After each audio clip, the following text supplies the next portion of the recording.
Hello, I'm Gus Downing, publisher and editor of the D&D Daily, and this is the LP News Network. We're here today with Steve Sell, Vice President, Global Sales and Marketing at Controltek USA, and Tom Meehan, Chief Strategy Officer and Chief Information Security Officer for Controltek USA. Today's session is entitled Broadening Your Career Options and Creating the Future with Controltek. Why one top LP executive moved over to the solution provider community, why he chose Controltek, and why they chose him. In today's world, every executive has to have options, no matter what industry you're in. Hear how one successful and top LP executive made the move over to being a solution provider, what drove his decision process, how retail LP prepared him for it, and why he chose Controltek, and why Controltek chose him. In today's retail climate, every executive has to broaden their horizons, because for some, it may not be a question of if, as it may be merely a question of when. And this session might change your perspective, increase your options, and help you when you need it most. And with that, I'd like to welcome Steve and Tom. Gentlemen, thanks for being here. Thank you. First, I want to congratulate you on your new job, Tom. Thank you, Gus. Great job. Thank you. Before we get into the questions, why don't you give us a brief overview of Controltek, Steve? So Controltek is a business that's been around for about 41 years, family owned, and we have a tremendous culture and a really strong heritage of service. I think the simple way to say it is we're divided into two halves. One half is we serve the financial and banking market. We protect cash in transit for federal agencies and large banks all across the nation, and also in retail. So cash is also stolen, and we protect that. And then on the retail side, we deliver the technology that helps loss prevention professionals protect their assets in the retail world in many of the traditional ways. And then we're trying to introduce a lot of innovation. Sure. You know, Tom, with that said, you just made a huge move over to the vendor community. You know, what were your driving factors? What led you to making such a huge career change where a lot of people wouldn't? Yeah, so I think one of the things is in retail asset protection, there's always this linear progression. You start out in the stores as a detective, you become a manager, you become a regional manager, a director, right, and so on.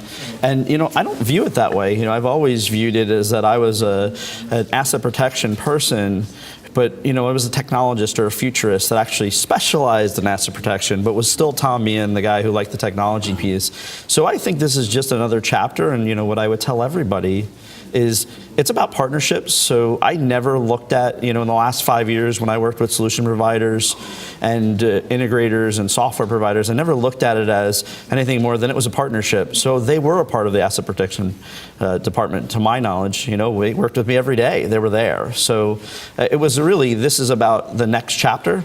I don't think that I'm not an asset protection professional. I think I'm exactly the same guy I was before, that hopefully can help a broader audience.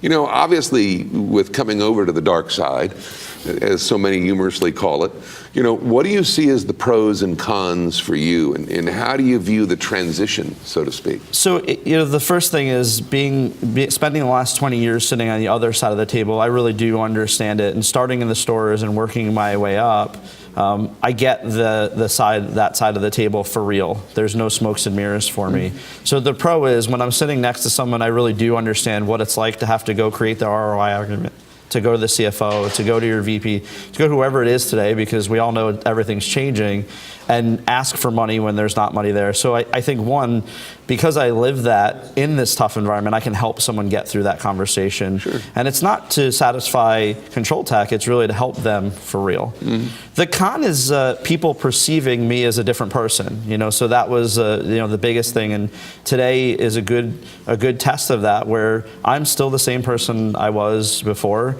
Whether I worked at Home Depot or whether I worked at Bloomingdale's or Controltek, I'm still the person that's focused on technology and focusing on solving the big problem. Mm-hmm. So it's making sure that everybody doesn't misconstrue that. And a couple of people that I think of as close friends said, hey, how is it? Everybody keeps asking me, how is it on the dark side? And again, I go back to that partnership piece. I've always forged great relationships and partnerships with solution providers, and it's a small world. It's a small industry. We all work together.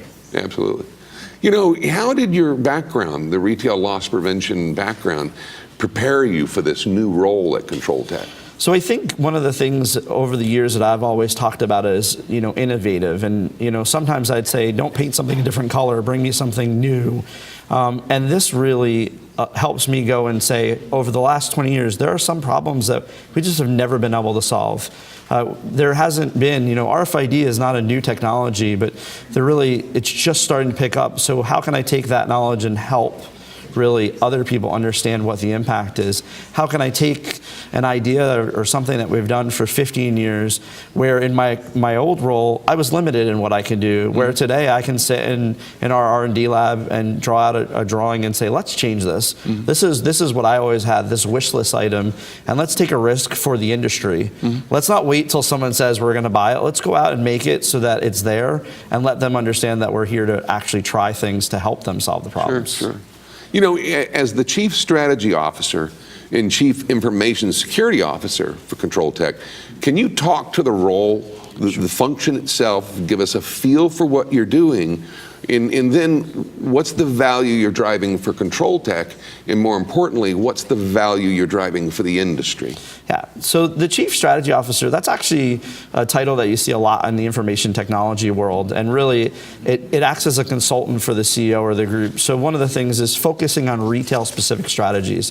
So going in and helping Controltek understand what happens on the other end from a real perspective. And product development's the other piece that I own. So when the product development is going through, making sure that there's a quality piece, making sure that there are things out there and running through. On the other side of it is the Chief Information Security Officer. There are no solution providers today that I know of that really have taken the step to help protect from a cyber side. So one of the things I was really excited about, it's been a passion of mine for years, is cybersecurity side. So actually taking Controltek and saying, hey, when we install a system, we actually have someone that makes sure that all of the things that your IT department are concerned about, we're already, crossing the T's and dotting the I's. So really taking cyber, not just saying it's important to us, but actually, putting someone in a role that's responsible and a team that's going around and saying, hey, we're going to do a systems rollout and we're going to make sure that we're going to do everything in our power to keep you safe. Well, you even mentioned, I think it was yesterday, that you're actually visiting a facility to ensure that the quality is there of a product or service that you're delivering, so that the U.S. folks, your clients, are getting 100% of what they're paid for and the quality of the product and so on. Can you talk to that a little bit? Sure. I mean, all companies that manufacture have challenges from time to time, and what my role in the product development side is to mitigate them as much as possible. So we'll go out and in the next really 2 months, I'm doing a ton of traveling. Really one to assess what's out there with our manufacturing partners. What's the quality assurance process look like today and what it will look like tomorrow? Coming from a standpoint of, no, this is the expectation.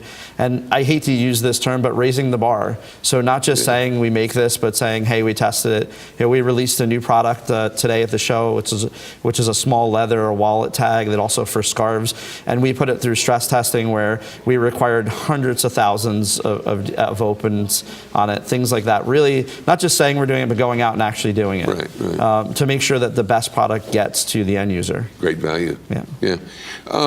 Why did you choose Controltek? I mean, what were the elements that drove your final decision? So, I think some of the things that Steve had mentioned earlier, in my role, I was really fortunate to get to speak to a lot of great people, both from the vendor community and the retail community, and I was very active in the industry. So I had known Steve was going, and I've known Steve for a really long time. Steve and I made a point to always stay in touch. But as I started to hear about Controltek, one of the things I realized is that there was a lot of great things there and a lot of opportunity. Again, back to that real opportunity to do R&D, a real opportunity to do development. This company that is probably the best kept secret. A lot of people don't know about them, and it's this great 40-year plus, huge government contracts, new into retail, really allowing me to go in and say, great, let's hit retail running, and let's solve real problems, and not just take the old anthem of I want to be a solution provider, but really going through and saying, okay, here are the problems I saw that we couldn't solve. So what can we throw at them, and then how can we make life easier for people? and I saw that in Controltek based on the heritage and a family-owned company, a company that has positive growth, a company that has been growing year over year for the last 41 years. So all of those things combined really made it an easy choice. Sure. The hardest part is leaving the people at Bloomingdale's and leaving the people that I've worked with, but I'm not leaving them. Right. I'm just working in a different capacity with them. Right, right. Steve, why did Controltek choose Tom? I mean, this is a C-level job. What did your organization see in his background that Controltek can ultimately translate into value for Controltek and value for the retail industry? Yeah, thanks, Gus. That's a great question. I think, honestly, I've been interviewing Tom for 10 years, right? We're good friends, and Isn't that the story of a career? Right. Yeah. And people like to hire people that they like, sure. right? So that was really the easy part. Tom's a smart guy, but the thing that gets me is in working with him and in the industry over the years, he's a collaborator. And so for solution providers to solve a problem for a retailer is impossible if there's not a two-way communication. You actually share information. And in my dealings with him, he exhibited that all the time, and that's, I think, why we had some mutual success together, and I watched him succeed in his role. And so he's a collaborator, and that's what we believe in our company. And he's an innovator, but aside from just having big ideas, I always say nobody gets credit for the big idea. You have to execute. Yeah. He has a tremendous bias for action. So if he thinks of it, he then figures out a way to execute it and materialize it in the market and really drive value for the customers. And that's what we're really trying to do, is speed to market. And with his ideas and our heritage and our operational capabilities, I think he's a perfect fit. Yeah. Tom, what advice do you have for any LP executive that may be looking at moving over to being a solution provider, and to those that may not even be thinking about it? So I think it goes back to what I said earlier, is don't view it as the other side. View it as a different role in asset protection. View it as an opportunity to do something different, to learn, to grow more. So the potential of switching to a solution provider from a retail asset protection, that's just like you go into another retailer. With all the evolution and all the things that are going on today, there's so much change. I really believe that anybody who has an interest in doing something should explore it. And everything in life's about taking risks and stepping outside and trying things. And until you do them, you don't know what the potential is. So, don't limit yourself. Back to that linear piece. If it feels right, it looks right, it probably is. And, I equate it to most of the folks I talk to is, if I went to another retailer today, after 30 years, the response would probably be exactly the same. Well, why would you leave? And this was a great opportunity. There are a lot of great opportunities out there. Don't hold yourself back thinking that it's a negative. Well put, well put. Gentlemen, thanks for being here today. We appreciate it. Thank you, guys. Thank you. We appreciate it. Well, that's it for this episode, ladies and gentlemen. We'd like to thank you for watching, and until next time, let's keep them all safe out there.